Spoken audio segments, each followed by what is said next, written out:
성도 여러분 안녕하십니까? 2021년 10월 28일 목요 새벽 말씀 함께 나누겠습니다.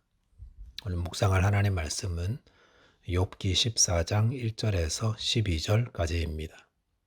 본문에서는 하나님과 변론하는 욥이 인생의 허무함을 탄식하는 내용이 기록되어 있습니다. 본문을 통해 우리의 삶의 의미는 하나님께 있음에 대한 말씀 함께 묵상하겠습니다. 첫째 묵상할 내용은 인생은 하나님 안에서 존귀하다라는 것입니다. 본문 1절 보시면 여인에게서 태어난 사람은 생애가 짧고 걱정이 가득하며 라고 하였습니다. 본문에서 욥은 인생의 허무함에 대해 탄식하며 인생은 짧고 또 그 내용도 걱정으로 가득하다라고 하였습니다. 그러면서 2절에 보시면 그는 꽃과 같이 자라서 시들며 그림자같이 지나가며 머물지 아니하거늘이라고 하였습니다. 꽃이 아름다운 것 같지만 저녁이 되어 시들어버리면 눈길 주는 사람이 없습니다. 또한 그림자라는 것도 한 곳에 영원히 머물러 있지 않고 이내 지나가 버립니다. 여기서 인생은 어떤 거라고 했습니까? 꽃과 같이 자라지만 금세 시들고 그림자 지나가 버리듯 곧 사라지고 마는 것. 살아봐야 걱정만 있고 꽃을 피우는 것 같지만 이내 무의미하고 지나가 버리는 허무한 것이라 말하는 것입니다. 그런데 인생을 이렇게 노래한 것은 욥만 그런 게 아닙니다.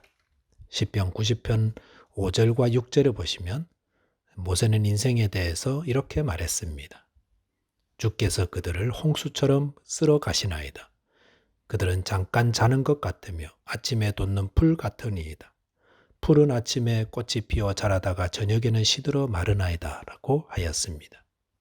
모세는 인생은 홍수에 쓸려 지나가는 것 같고 잠깐 자는 것 같고 아침에 돋는 풀 같다 하였습니다. 이것들 모두 아주 짧은 시간을 말합니다. 100세를 살아오신 분들도 살아온 날을 뒤돌아보면 잠깐 잤던 것 같처럼 금세 지나간 것 같다라고 하십니다. 또 아무리 많은 업적을 남기고 의미 있고 성공한 삶을 살았다 하더라도 그것은 아침에 자랐다가 저녁에 말라버리는 하루살이 풀과 같다고 합니다. 이렇게 본다면 인생은 얼마나 허무하고 불쌍합니까? 건강관리 잘해서 100년을 산다 해도 그것은 무의미하고 또 열심히 살아 뭔가를 이루어 놓았다 해도 홍수가 지나가고 나면 아무것도 남지 않는 것처럼 그렇게 허무하고 가련한 것이 인생이다라는 겁니다. 솔로몬 왕은 전도서 1장 14절에서 내가 해 아래 생하는 모든 일을 보았노라.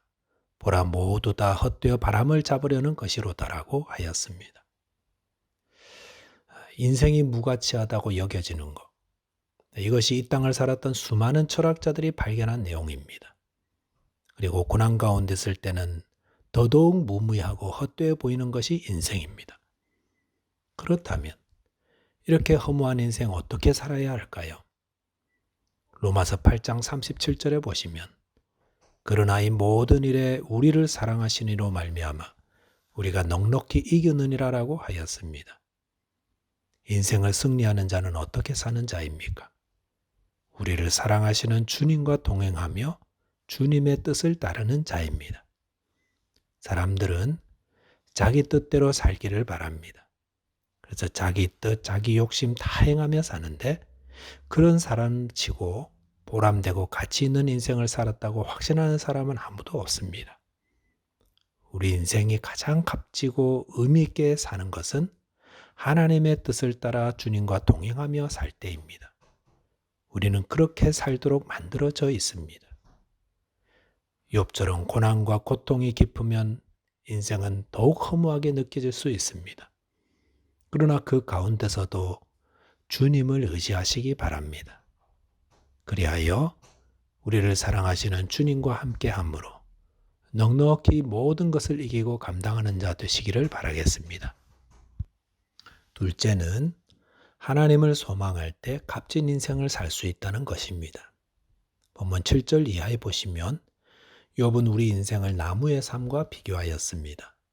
나무는 가지치기 하고 둥지가 잘려나가도 뿌리가 살아있으면 다시 연한 가지를 냅니다.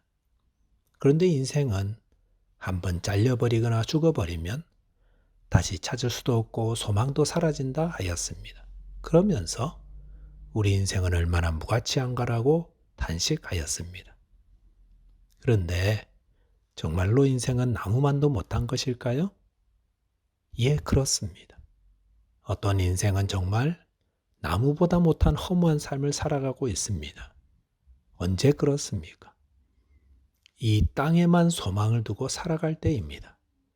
그럴 때 인생은 헛된 삶이 되고 맙니다.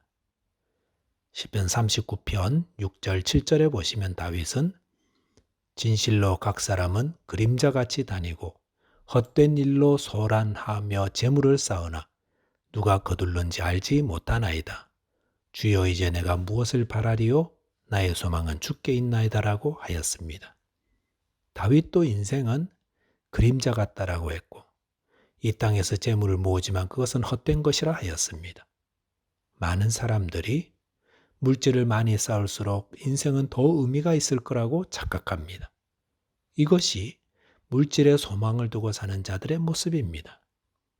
이 땅의 것에 소망을 두고 사는 자들을 향해 누가복음 17장 32절에서 예수님은 롯의 아내를 기억하라라고 하셨습니다. 롯의 아내는 경건한 롯과 함께 살았고 믿음의 조상 아브라함과 사라와 함께 살아서 믿음의 가정에서 살았던 자였습니다. 경건한 사람들 속에 살았던 자였습니다. 그래서 소돔성이 멸망할 때에 천사들에 의해 이끌려 나와 구원을 받을 수 있었습니다. 그런데 소돔성이 불탈 때에 그녀는 뒤를 돌아봄으로 소금 기둥이 되어 멸망하고 말았습니다. 왜 롯의 아내가 멸망하였습니까? 그녀는 믿음의 사람들과 함께 살았지만 그녀의 소망은 그들과 달랐기 때문이었습니다. 그녀의 소망은 하늘에 있는 것이 아니라 이 땅의 것들에 있었습니다. 그러니 이 땅의 것들이 불타니 그것을 돌아보지 않을 수 없었던 것입니다. 소망이란 나의 기쁨, 나의 삶의 의미를 주는 것입니다. 그런데 우리가 이 땅의 것에 소망을 두고 살면 이 땅의 것 하나 잘 되면 웃고 그것 하나 잘못되면 절망합니다. 롯의 아내를 기억해야 한다는 것은 우리가 그녀처럼 세상에 소망을 두고 살다가는 그것들이 언젠가 불탈 때 그것과 함께 멸망하고 만다는 것입니다. 성도는 이 땅의 것에 눈 감고 산속에서 풀뿌리 깨어먹고 도사처럼 살라는 것이 아닙니다. 우리가 이 땅에 살아가는 동안 하나님께서 주신 것들을 감사하며 자족하며 하나님의 나라와 또 이웃을 섬기는 데 사용하되 우리의 소망을 영원히 변함없으신 주님께 두고 살라는 것입니다. 살다 보면 욕과 같은 고난을 겪을 수도 있습니다. 고난 없는 사람은 아무도 없습니다. 모든 사람이 다 고난을 겪습니다. 그럴 때에 우리는 나의 소망이 어디 있는지 살펴봐야 합니다. 베드로전서 2장 11절에서는 사랑하는 자들아 거류민과 나그네 같은 너희를 권하노니 영혼을 거슬러 싸우는 육체의 정욕을 제어하라 말씀하셨습니다. 우리는 이 땅에 나그네로 왔습니다. 지나가는 사람들입니다. 이 땅에 자리 잡고 살 사람들이 아니라는 겁니다. 그러니 좀 부족하면 어떻고 남들보다 덜 누리면 어떻고 좀 무시당하면 어떻고 그러면 좀 어떻습니까? 우리가 영원한 하나님 나라의 소망을 두고 거기에 우리의 집이 견고히 세워지기를 소망해야 합니다. 우리의 소망을 주님께 두면 이 땅의 것이 사라지고 또 무너지고 할 때에 인생 헛되다, 무의미하다 라고 탄식하지 않습니다. 말씀을 정리하겠습니다. 성도는 주님 바라보며 살아가는 사람입니다. 소망을 주님께 두고 살아가는 자는 우리 주님이 붙들어 주십니다. 저와 여러분이 이 땅의 불탈 것에 소망을 두지 말고 영원한 하나님의 나라에 두고 이 땅의 나그네처럼 주님을 섬기며 살아가게 되시기를 바라겠습니다. 기도하겠습니다. 하나님 아버지, 저희가 아침에 사라지는 안개와 같은 자들임을 잊지 않게 하여 주옵소서. 또한 주님께 소망을 두고 주님의 뜻을 이루며 사는 복된 인생 되게 하여 주옵소서. 예수 그리스도 이름으로 기도하옵나이다. 아멘. 오늘도 주님께 소망을 두고 주님의 뜻에 순종하는 승리하는 하루 되시기 바랍니다. 감사합니다.